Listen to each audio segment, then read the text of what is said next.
Hello guys, welcome back to another exciting video. আমার morning skin care routine দেখাবো। তোমরা অনেকেই আমার night time skin care routine দেখেছো, তো এবার দেখবে আমার উইন্টার মর্নিং রুটিন, যেটা খুব স্পেশাল, কারণ উইন্টার টাইমে কিন্তু আমাদের স্কিন কেয়ার করা ভীষণ প্রয়োজন। আমিও করি, আশা করি তোমরাও করবে। আজকে মোটামুটি অ্যাফোর্ডেবল না, একটু হাই রেঞ্জের প্রোডাক্ট আমি দেখাবো। তার মধ্যে কিছু কিছু আছে যেগুলো লো রেঞ্জও আছে।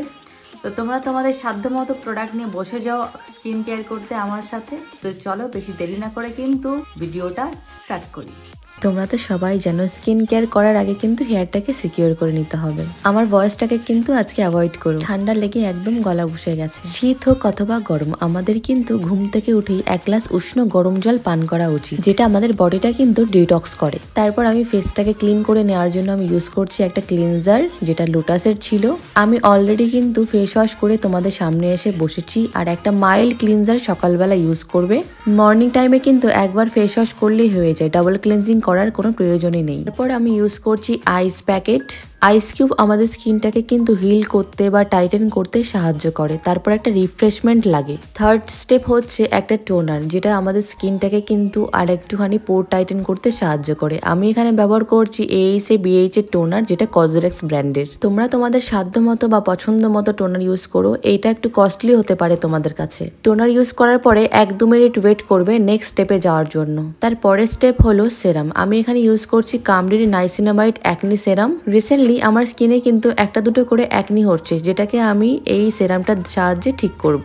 নাইসিনামাইড এবং জিঙ্ক এই দুটো কম্বিনেশনের যদি কোনো প্রোডাক্ট ইউজ করো, সেটা কিন্তু অ্যাকনির জন্য ভীষণই বেস্ট হয়। তারপরে আমি ইউজ করছি কজরাস ব্র্যান্ডের 96 স্নেইল মিউসেন এসেন্স। আমার আজ অব্দি এসেন্স ইউজ করার বেস্ট অপশন হচ্ছে এটা ছাড়া তো আমার দিন চলেই না। তোমরা যারা তোমাদের স্কিনটা একটু বেটার করতে চাইছো, তারা কিন্তু একটু পয়সা গুছিয়ে এটা কিনে নিতে পারো। তারপরের স্টেপ হলো ময়শ্চারাইজার, যেটা আমার ছাড়া দিন চলেই না। তা আমি ইউজ করছি ল্যাকমির পিচ মিল্ক। গরম হোক অথবা শীত, ময়শ্চারাইজার কিন্তু অবশ্যই ইউজ করা দরকার। এটা কিন্তু আমাদের স্কিনের সফটনেসকে ব্যালেন্স রাখে আর স্কিনটা আর একটু মোলায়েম করে তোলে। তোমরা চাইলে কিন্তু তোমাদের পকেট ফ্রেন্ডলি প্রোডাক্ট ইউজ করতে পারো। আমাকে দেখে কিন্তু এরকম এক্সপেন্সিভ প্রোডাক্ট ইউজ করার দরকার নেই।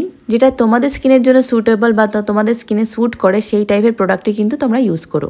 লাস্ট স্টেপ হচ্ছে এই এতগুলো প্রোডাক্টগুলোকে যে লক করতে হবে, সেই একটা লক সিস্টেম, যেটা হলো সানস্ক্রিন ছাড়া কিন্তু তোমাদের ডে আউট করা উচিতই না। অবশ্যই একটা সানস্ক্রিন মাস্ট ইউজ করবে, যেটার মধ্যে থাকে 30+ PA+++।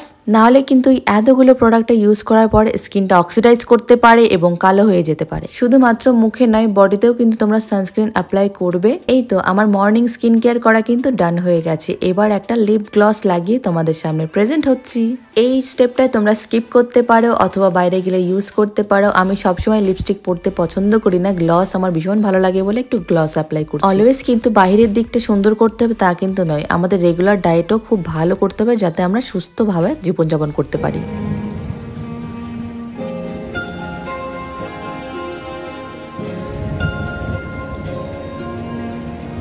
তো গাইস, আবার চলে আসবো নতুন আরেকটা ভিডিও নিয়ে। আর আজকে ভিডিও কেমন লাগলো কমেন্টে জানিও। দেখাবে নতুন একটা ভিডিওতে। টাটা।